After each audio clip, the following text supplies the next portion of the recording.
American freight trains are the heaviest, most powerful land vehicles on the planet, but sometimes they are too strong for their own good. The train pulled too hard. 15,000 tons of steel rips itself off the mountain. Imagine a 3-mile-long megatrain conquering the steep grades of the Rockies. 5 locomotives up front generate massive horsepower, dragging thousands of tons of cargo. As the train enters a sharp curve, a terrifying physics problem takes over. The engines are pulling with so much raw tension that the train tries to take a shortcut. It does not tip over from speed. The lateral force literally overcomes gravity. The middle of the train is yanked clean off the inside of the curve, ripping the cars off the tracks and sending them tumbling down the mountainside. The train's own massive strength snaps its spine. How do engineers tame a leviathan that is constantly trying to destroy itself? 15,000 tons.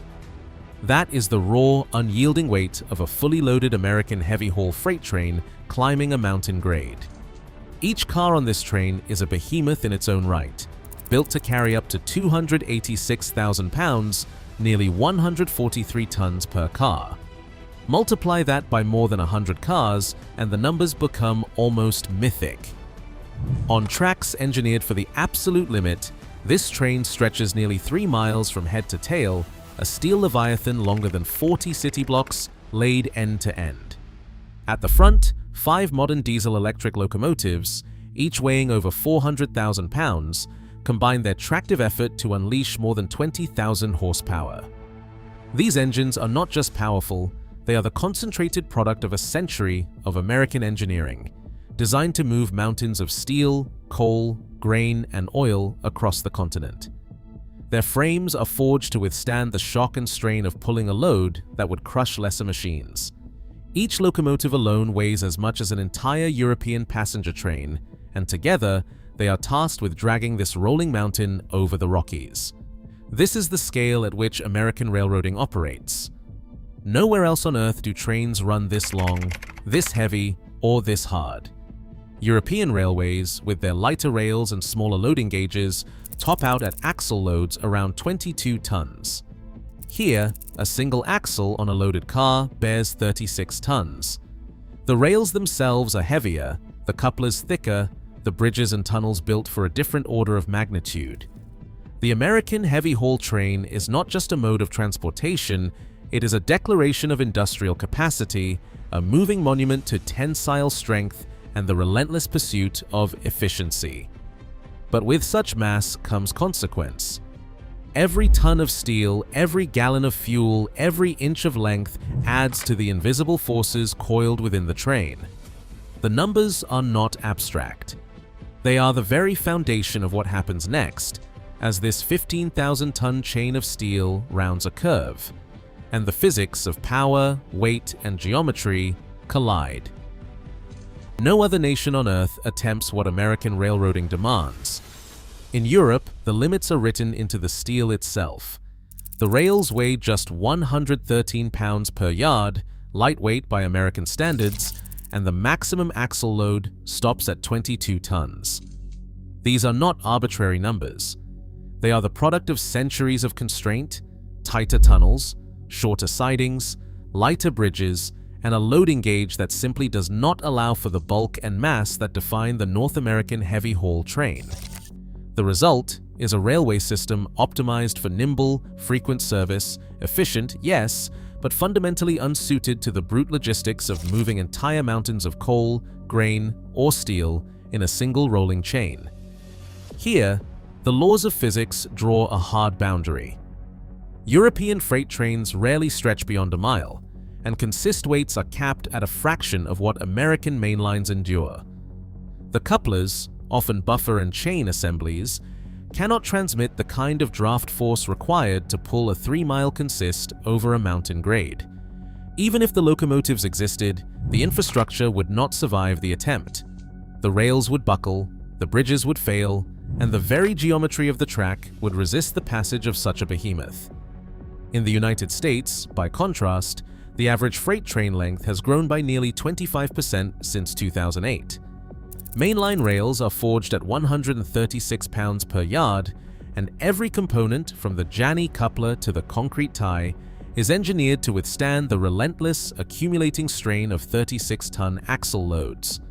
This is not a system that adapts to the world, it reshapes the world to its will.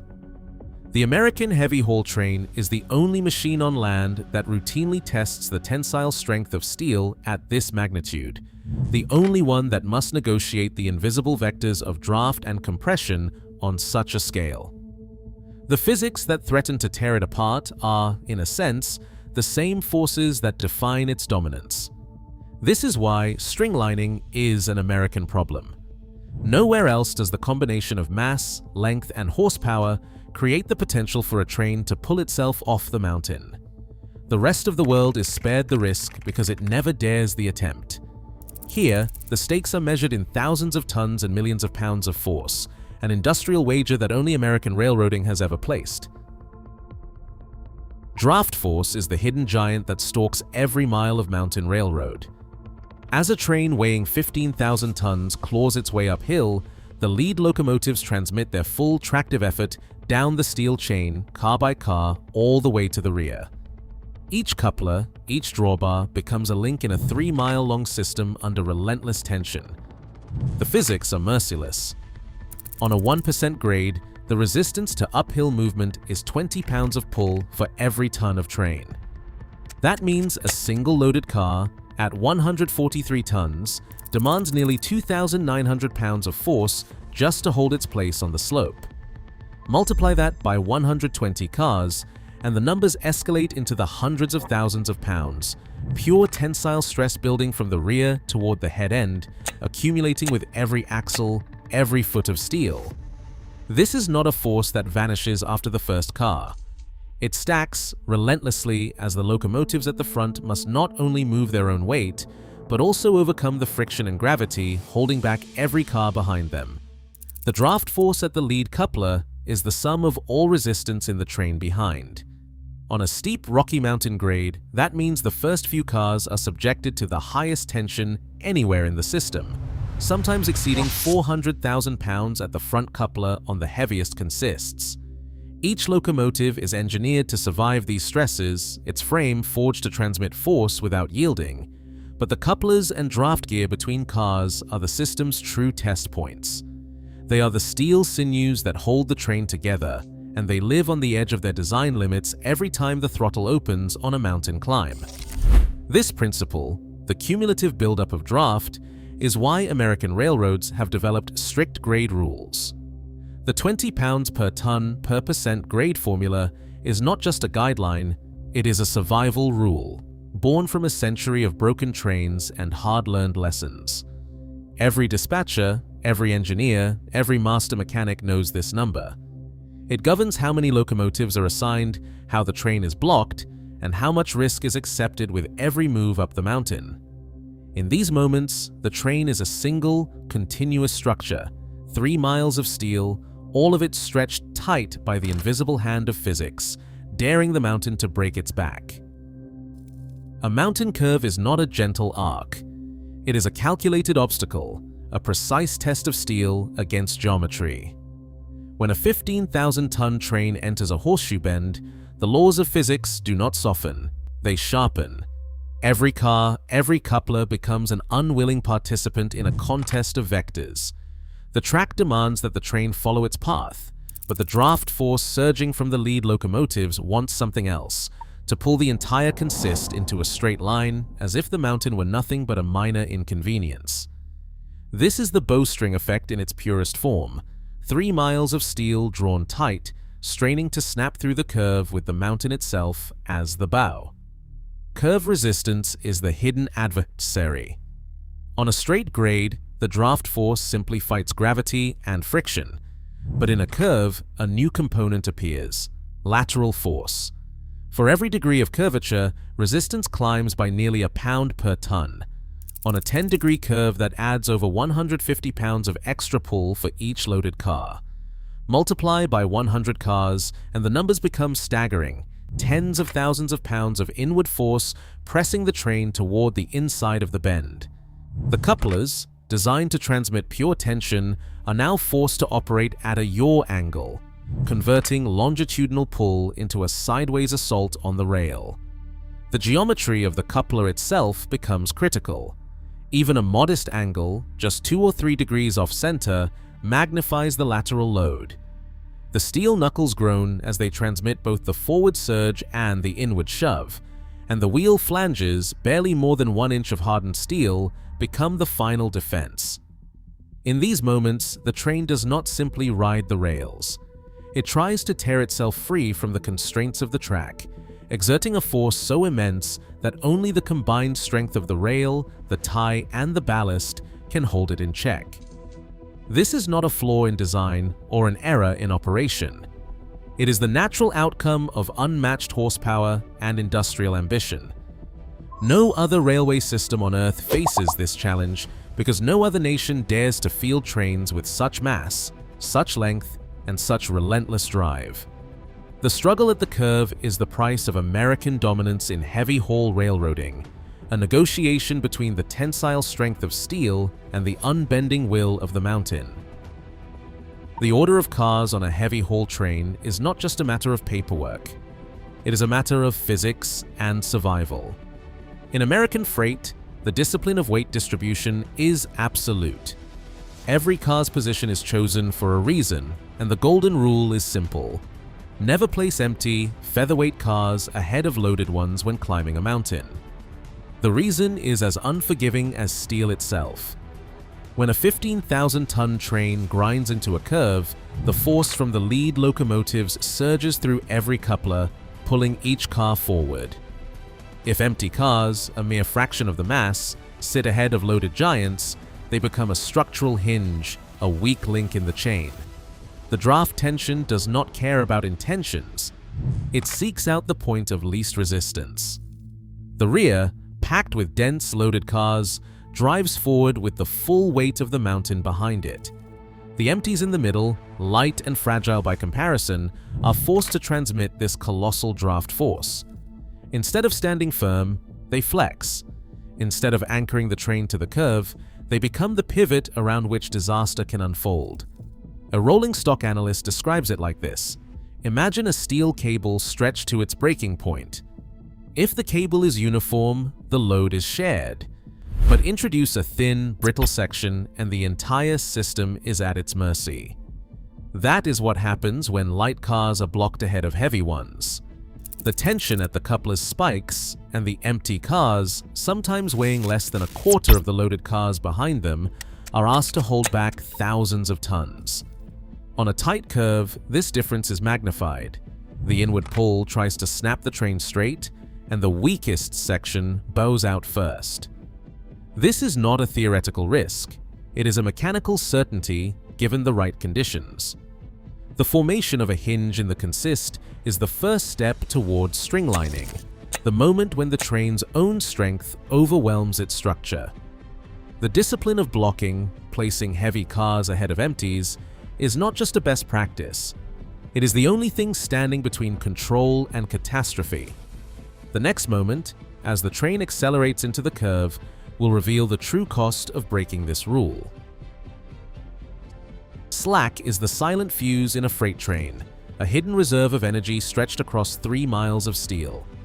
As the lead locomotives claw into the mountain curve, every coupler and drawbar is loaded with tension, somewhere between 35,000 and 55,000 pounds per car at the head end, each link straining against the next. But the real danger lies in the moment that slack runs out.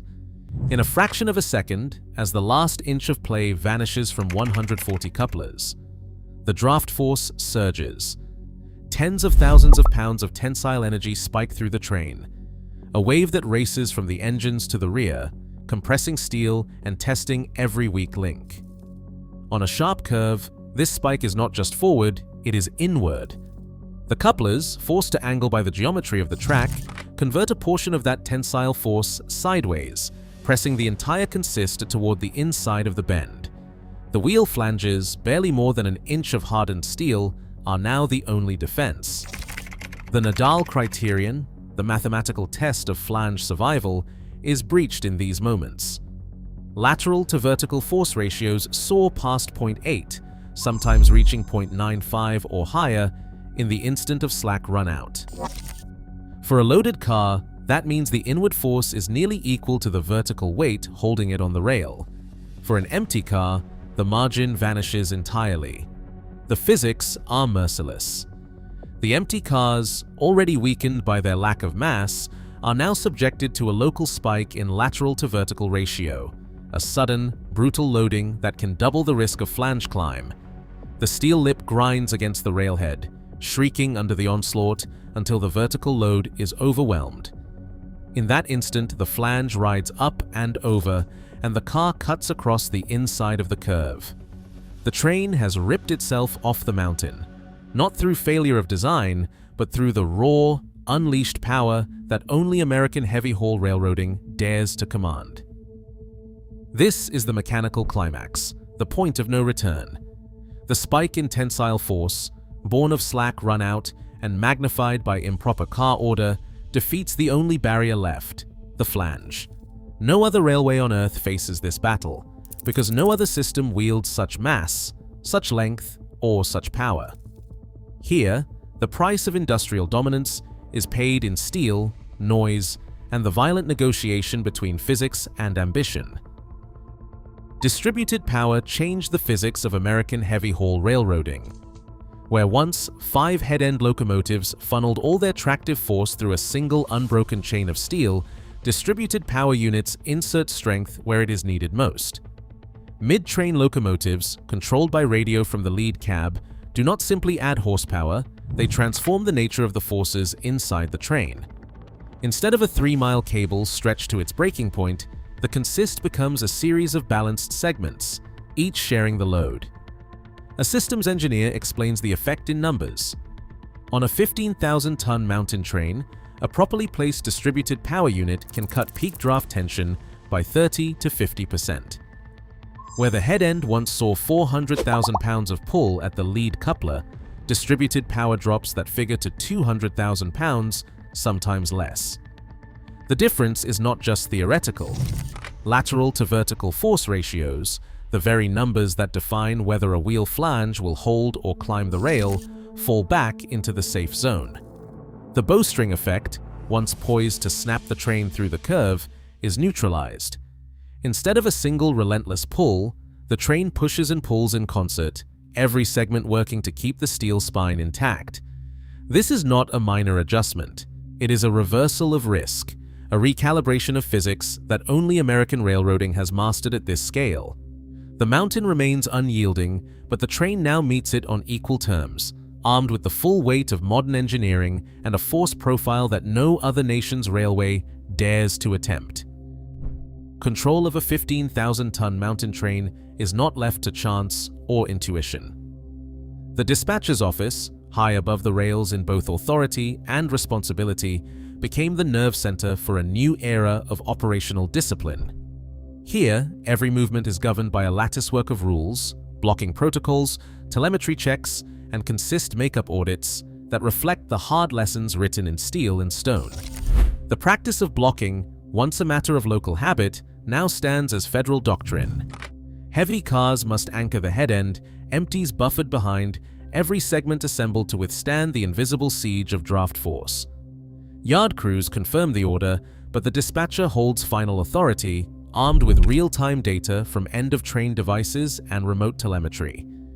These digital sentinels report brake pressure, slack status, and even the pulse of the coupler chain, second by second, from the lead cab to the last knuckle. No other nation's rail system demands this level of oversight.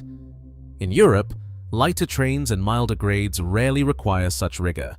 Here, the margin for error is measured in fractions of a ton and milliseconds of response. American railroads pioneered protocols that automatically flag hazardous car orders, enforce trailing tonnage limits, and require dispatcher sign-off before a heavy haul consist ever leaves the yard. The result is a system where brute horsepower is matched by procedural discipline, and where operational control stands as the final bulwark against the raw, unleashed vectors of physics. The dispatcher's word is law, and in the world of heavy haul, that law is written for survival. Even now, only American railroading dares to wield such tensile force, trains so long and locomotives so mighty that the very laws of physics become adversaries. As global freight grows heavier, the balance between power and structural limit remains razor-thin. Here, engineering mastery is not about avoiding the fight, but learning where steel surrenders. That is the true frontier, where only giants play. Share your thoughts on this industrial battle below.